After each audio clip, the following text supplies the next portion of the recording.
Definition class में हम पहुंचे हैं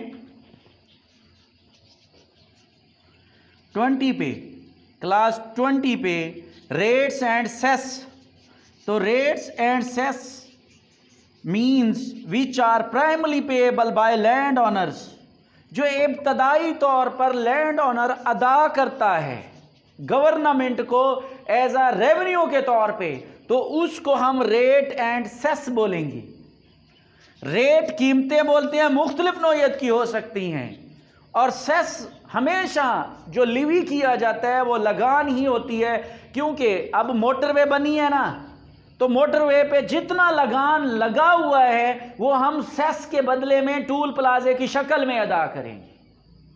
अब देखें, ज़मीन जो है वो टिब्बों की शक्ल में है या जिस शक्ल में भी है, जब हम उसको सेट कर लेते हैं और उसको पानी लगाते हैं, या गवर्नमेंट में कोई वाटर सेवरेज दिया हुआ है या कोई और बेनिफिट्स दिया हुआ है जिससे हम वो गवर्नमेंट की बनाई हुई चीज़ों से हम अपनी ज़मीन का फ़ायदा उठाते हैं, तो वो भी सेस की मद में आएगा।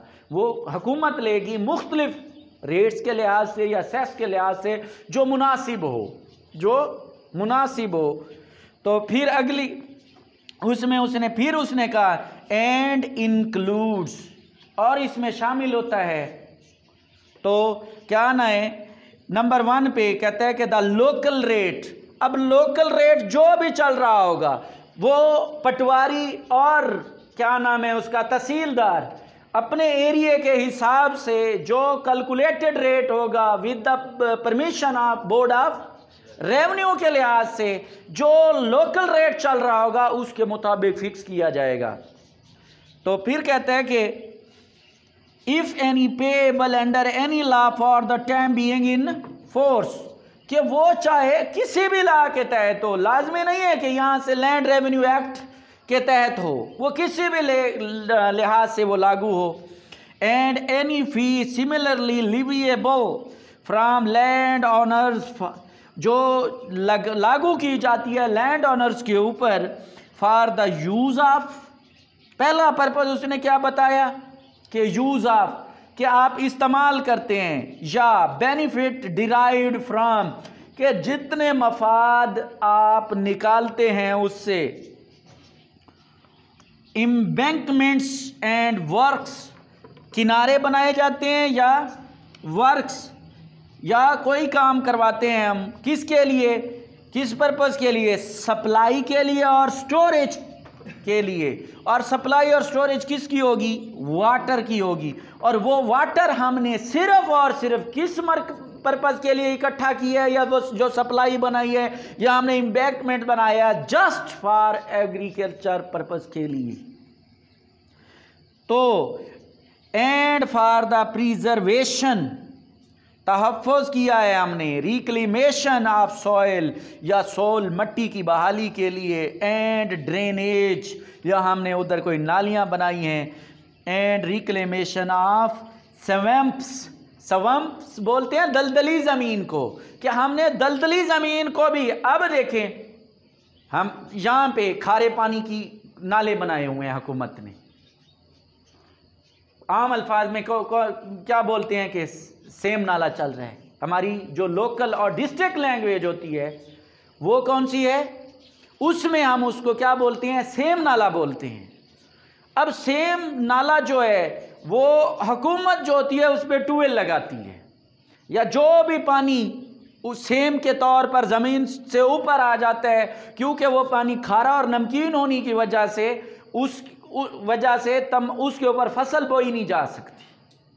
जब फसल नहीं बोई जा सकती तो ज़मीन किसी काबिल नहीं है, तो गवर्नमेंट वहाँ पे ट्यूबवेल और नालियाँ और ड्रेनेज का सिस्टम लगा देती है, जिससे वो पानी निकल के बाहर निकलता रहता है, जिससे पानी का सतह जो होती है वो नीचे हो जाती है और ज़मीन जो है ऊपर खुश्क हो जाती है। उस पर और कोई पोटाशियम वगैरह या कैल्शियम वगैरह या फास्फोरसी चीज़ें एटम्स जो गवर्नमेंट प्रोवाइड करती है सिर्फ अपनी प्रोड्यूस के लिए, तो उसके ऊपर भी हम गवर्नमेंट ने जो वर्क्स किया होगा उसके ऊपर हम रेट और सेस अदा करेंगे जो लोकल होंगे। फिर उसने कहा 20 क्लास बी पे कहा कि और क्या चीज़ है, एनी एनुअल रेट दूसरे नंबर पे उसने कहा एनुअल रेट, पहले नंबर पे उसने कहा था लोकल रेट, अब कौन सा आ गया? सालाना तौर पर फिक्स कर दिया गया, चार्जेबल, जो लागू किया जाता है ऑन ऑनर्स ऑफ लैंड, जो ज़मीन के मालिक के ऊपर होता है, under any law for the time being in force for the benefits, जिसके ज़रिए हम बेनिफिट्स लेते हैं, डिराइव्ड फ्राम ड्रेनेज वर्क्स। फिर भी वही, अब देखें हम तो हमारे यहाँ पे वो बोर वाला और नालियों वाला सिस्टम नहीं है। अब थोड़ा सा चले जाएं थल में नहरें नहीं हैं, पानी भी बहुत गहरा है, तो वहाँ पे हुकूमत क्या करती है कि थल में तो तकरीबन सारी काश्त जो होती है वो छोले की होती है, जस्ट ओनली छोला, या सिर्फ़ और सिर्फ क्या नाम है उसके साथ चलता है हमारा सरसों भी बीजी जाती है। अब उसके लिए तो हमें पानी चाहिए, पानी वहाँ पे होता नहीं है, क्योंकि वो फसलें कौन सी हैं? बरानी हैं, और बरानी फसलों के लिए बारिश होना ज़रूरी है। खुदा ना खास्ता किसी सन में या किसी साल भी या किसी फसल के ऊपर बारिश जब नहीं होती तो फसल तो गई ना, तो इन नुकसानात से बचने के लिए फुआरा सिस्टम, नालियाँ, ड्रेनेज, वाटर सप्लाई दी जाती है, और वहाँ पे प्रेशर के ज़रिए पानी पहुँचता है। तो अब वहाँ पे तो ना तो नहर हुई, चलें हुकूमत को कहें कि नौर उसका बयाना दे, वो भी पॉसिबल नहीं है, नीचे का पानी भी खारा है। तो फिर वाटर पैप के ज़रिए, जैसे गैस पाइपलाइन बिछाई जाती है वैसे पैप पहुँचाए जाते हैं खेतों में, और फुआरा एक चलता है, ऐसे घुमा घुमा के पानी देता है, जिससे बारिश का समा पैदा होता है और जो हमारा जो चने की फसल है वो तैयार होना शुरू हो जाए। तो एनी रेट, फिर सालाना रेट जो chargeable on works drainage carried on for the public health, या पब्लिक हेल्थ के लिए भी होता है, or for improvement of land, या ज़मीन की इम्प्रूवमेंट के लिए, or for the proper cultivation, काश्तकारी के लिए, आर इरीगेशन देयर ऑफ, या कोई नहरी निज़ाम भी वहाँ पे पानी की सप्लाई के लिए भेजते हैं, or for the protection for floods. या देखें अब हमारा दरिया सिंध है, हम दरिया सिंध के किनारे पे बैठे हुए हैं, जैसे गर्मियों का मौसम आता है, बर्फ़ पिघलती है तो दरियाओं में तुग़यानी आना शुरू हो जाती है। अब जब तुग़यानी आती है तो पानी तो फैलेगा, अब पानी बढ़े तो पानी यहाँ तक भी आ सकता है, क्योंकि हम ऑलरेडी दरिया सिंध के किनारे पे हैं। हुकूमत, अब हमारे पास इतनी इनकम तो नहीं है कि हम आगे बांध बांधें उसके ऊपर, तो हुकूमत फिर हमें एक बांध बना के देगा, जिससे दरिया का पानी रोकने के लिए, जिससे हमारी फसलें और हमारे घर भी सेफ रह जाते हैं। तो उसका वर्क जब होता है तो उसके ऊपर भी गवर्नमेंट फिर सीधी बात है सेस भी लेगी और लोकल रेट भी लेगी।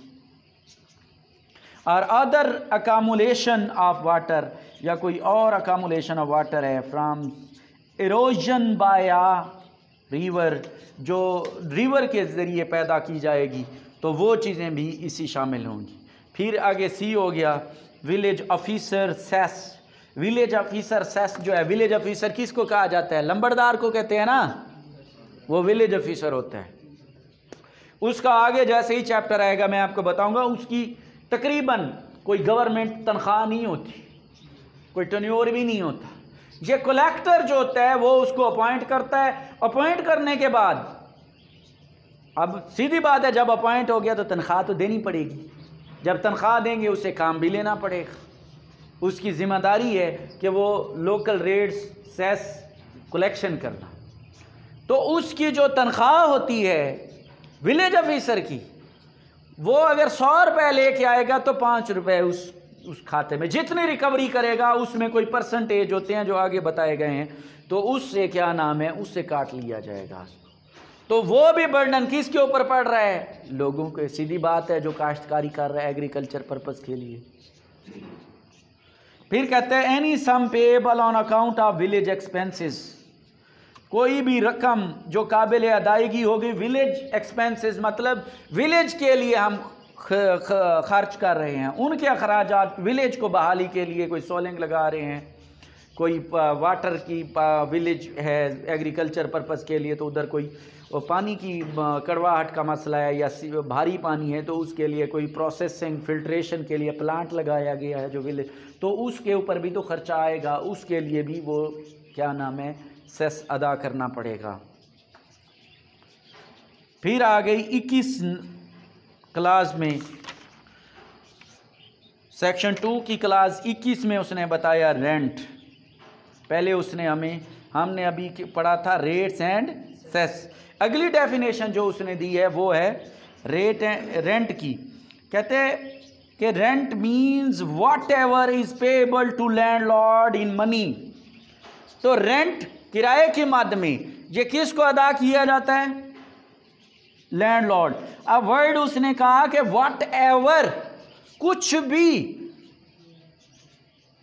अब मैंने कहा कि मेरे पास ट्रैक्टर है, ये मैं आपको दे देता हूं, इसके लिए आप मुझे 1 मुरब्बा ज़मीन दे दें ठेके पे 5 साल के लिए, 3 साल के लिए, तो ट्रैक्टर की कीमत भी तय कर लेंगे, इधर अपनी मुस्ताजरी का ठेका भी तय कर लेंगे।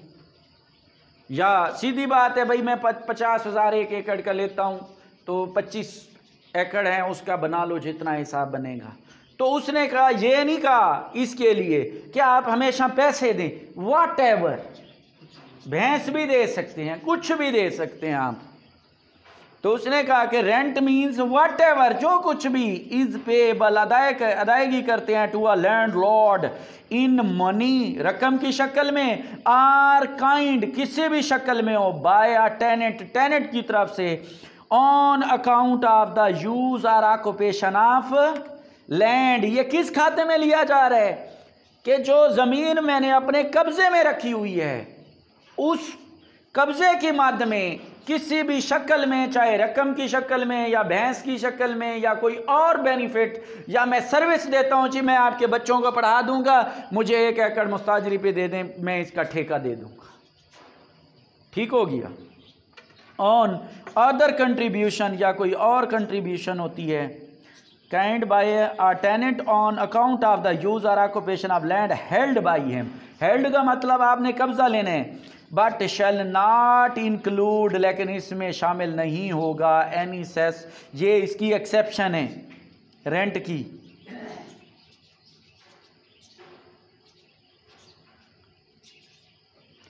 और other contribution are due or any fee personal service, अगर कोई पर्सनल सर्विस दे रहा है, कोई ड्यू दी, कोई भी रकम ड्यू है उसके ऊपर किसी और मद में है, या कंट्रीब्यूशन कोई की हुई है हमने, तो वो इसमें शामिल नहीं होगी।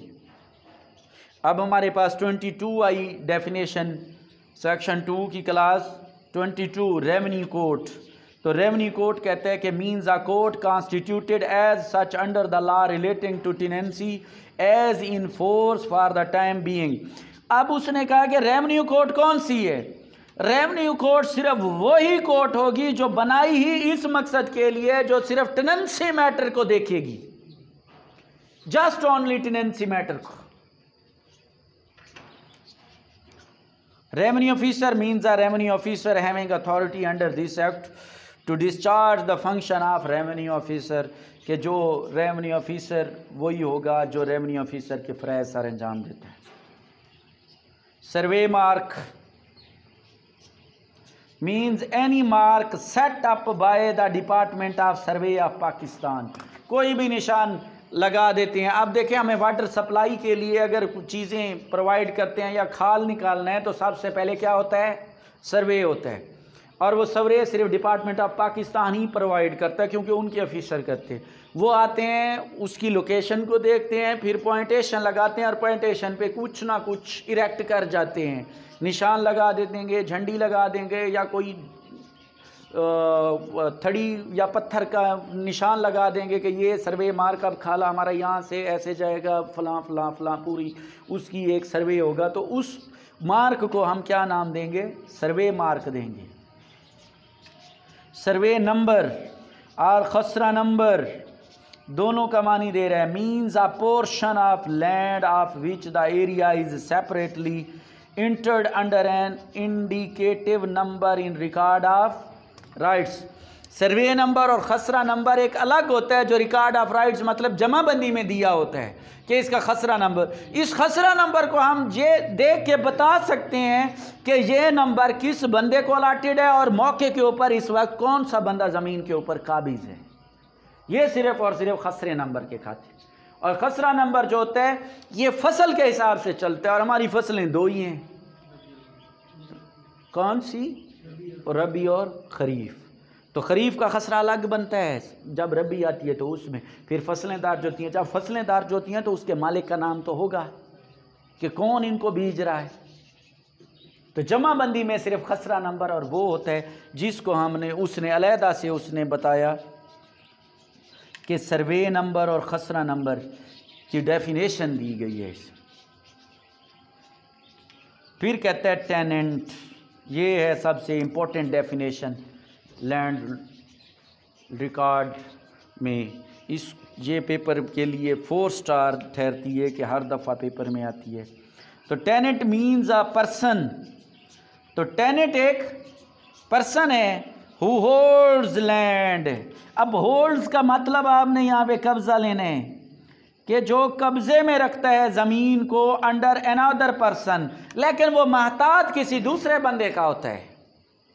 And is or but for a special contract, लेकिन और है एक ख़ास contract would be liable to pay rent, जिसमें वो ज़िम्मेदार होता है, उस कॉन्ट्रैक्ट के तहत वो ज़िम्मेदार होता है कि वो उसको अदा करेगा रेंट फॉर दैट लैंड, उस ज़मीन का, दैट अदर पर्सन, दूसरा पर्सन मतलब लैंड लॉर्ड होगा, जो जिसके मातहत जा रहा है वो बंदा लैंड लॉर्ड है और ये उसका टेनेंट है। उस लैंड लॉर्ड की ज़मीन जब अपने कब्ज़े में रखेगा तो उस कब्ज़े की मद में उसको कुछ चीज़ पे तो करेगा ना। एंड इंक्लूड्स द प्रीडिसेसर्स, और उसमें अब अजदाद भी शामिल हैं। सक्सेसर इंटरेस्ट, कि जब बंदा चाहे टेनेंट है उसने लिया है वो मर जाता है तो उसका इंटरेस्ट जिसके पास तरफ जाता है, मतलब जो कामयाब होने वाला पर्सन उस बंदे की जगह आता है। तो मैंने लिया है तो मैं मर जाता हूँ तो मेरे वर्सा ही आगे आएंगे ना, मेरी जगह पे वो सक्सेस कामयाब होंगे मफाद के लिए। Of such person but does not include, अब उसने कहा दैट वाले पर्सन जो आ रहे हैं इसमें ये टेनेंट में शामिल नहीं होंगे, चाहे उनका कोसाई कॉन्ट्रैक्ट ऐसे लग रहा हो कि टेनेंसी का है, लेकिन फिर भी ये बंदों को हम टेनेंट नहीं कहेंगे। हम टेनेंट सिर्फ ऊपर जो उसने जनरल रूल दिए है उसमें है। ये जो 3 बंदे उसने बताए हैं क्लास ए बी और सी में, इसको उसने टेनेंट के दर्जे से निकाल दिया। ये कोई और तो हो सकते हैं लेकिन ये टेनेंट नहीं है। तो a mortgagee of the rights of a land owner. अब मॉर्गेज किसे कहते हैं? उर्दू में इसको क्या बोलते हैं? हाँ नहीं, वो तो लीज का हो जाएगा या चार्ज लेंगे। मॉर्गेज का मतलब होता है रहन।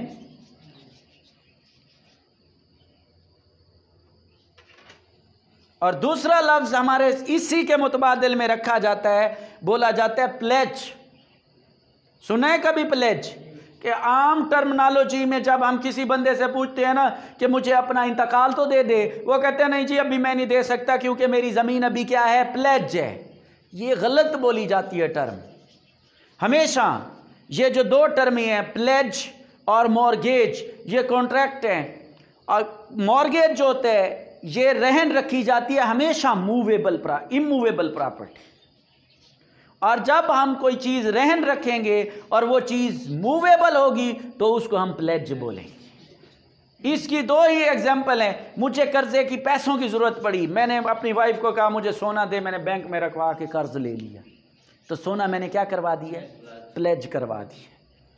तो जब मैंने बेगम को कहा जी मुझे सोना चाहिए, उन्होंने कहा जी सोने नहीं है, अपनी कोई सोना मोना नहीं है, मैं नहीं दूंगी। तो फिर मैं देखूंगा कि मेरी अपनी प्रॉपर्टी एग्रीकल्चर पर्पज़ है, 2 एकड़ हैं, उसकी मैं जमाबंदी लूँगा, जाके रहन रखवा के बैंक के साथ कॉन्ट्रैक्ट करूँगा तो वो फिर हो जाए।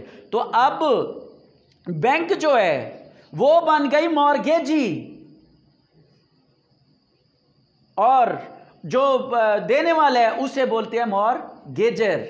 बैंक मॉर्गेजी हो गई, मैं हो गया मॉर्गेजर, रहन पे रखने वाला और रहन पे देने वाला, और बैंक ने उसके, अब बैंक जो है उसको ज़मीन से तो कोई गर्ज नहीं है,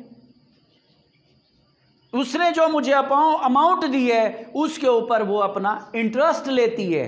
तो वो कहती है कि ठीक है, मैं आपकी ज़मीन पे आके हल नहीं चला सकती, मैं वहाँ पे नहीं करती, कब्ज़ा भी तू अपना रख, अपने पास रख, मुझे फलां रेट का इंटरेस्ट देता रहे ज़मीन। फिर मैंने अब देखे मैं अपनी ही ज़मीन का टेनेंट बन गया, मेरी सिचुएशन लैंड ओनर भी मैं, लैंडलॉर्ड भी मैं हुआ, टेनेंट भी मैं हुआ, अपने ही पास रखी। अब ये टेनेंसी जो है इसकी कोई मुद्दत नहीं है। अगर आप टेनेंट का मेन एग्रीमेंट देखें तो उसमें टेनेंसी की मुद्दत दाखिल करना वेरी इंपॉर्टेंट है, अदरवाइज वो टेनेंट वाला कॉन्ट्रैक्ट ही नहीं होता। लेकिन जब हम बैंक के साथ ये जो ट्रांजैक्शन चल रही है उसको इंटरेस्ट से गर्ज है, कब्जा भी मेरे पास रह गया, लैंडलॉर्ड भी मैं हुआ, टेनेंट भी मैं खुद हुआ, तो क्या बात है मॉर्गेजर। अब इस स्टेज पे मॉर्गेजर भी मैं, मॉर्गेजी भी मैं, क्योंकि ज़मीन जो मेरे कब्जे में है। लेकिन इसीलिए लॉ में सिचुएशनें दी जाती हैं कि कंस्ट्रक्टिव, एक्सप्रेस और इम्प्लाइड। एक्सप्रेस वाजे, तो एक्सप्रेस अगर कॉन्ट्रैक्ट होगा तो उस पे बंदा कह जाता है ठीक है बैंक चली जाए वहां पे कब्जा कर लेगी, तो मॉर्गेजी कॉन्ट्रैक्ट मैंने कब्जा उसको ट्रांसफर कर दिया।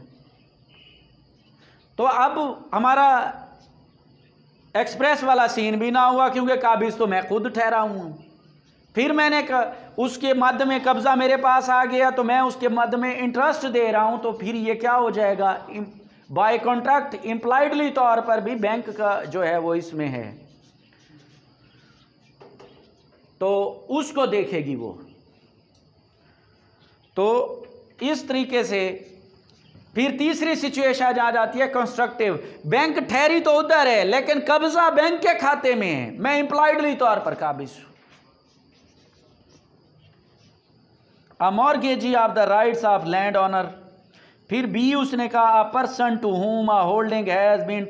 इन चीजों का हम मॉर्गेजी को टेनेंट का स्टेटस नहीं देंगे। अ person to whom a holding has been transferred or an estate, कि जब एक बंदा जो है वो होल्डिंग अपने कब्जे में रखा हुआ है, हैज़ बीन ट्रांसफर्ड, उसने ट्रांसफर्ड किया, आर एन एस्टेट या कोई जायदाद थी, या फिर क्या नाम है, होल्डिंग थी, has been let in farm, या उसके ऊपर कब्जा किराया भर रहा है under the provision of this act for the recovery of arrear of land, कि मैंने कोई भी प्रॉपर्टी, कोई भी ज़मीन अपने कब्जे में ले ली, इस मकसद के लिए ली कि ये बंदा जिसकी ज़मीन मैंने अपने कब्जे में ली है ये लैंड रेवेन्यू भर नहीं रहा, गवर्नमेंट का डिफ़ॉल्टर है, मैंने ज़मीन अपने कब्जे में इसलिए ली कि इससे प्रोड्यूस लेके मैं गवर्नमेंट को अदा करूँगा, तो दैट मीन्स ये भी टेनेंट में नहीं आएगा।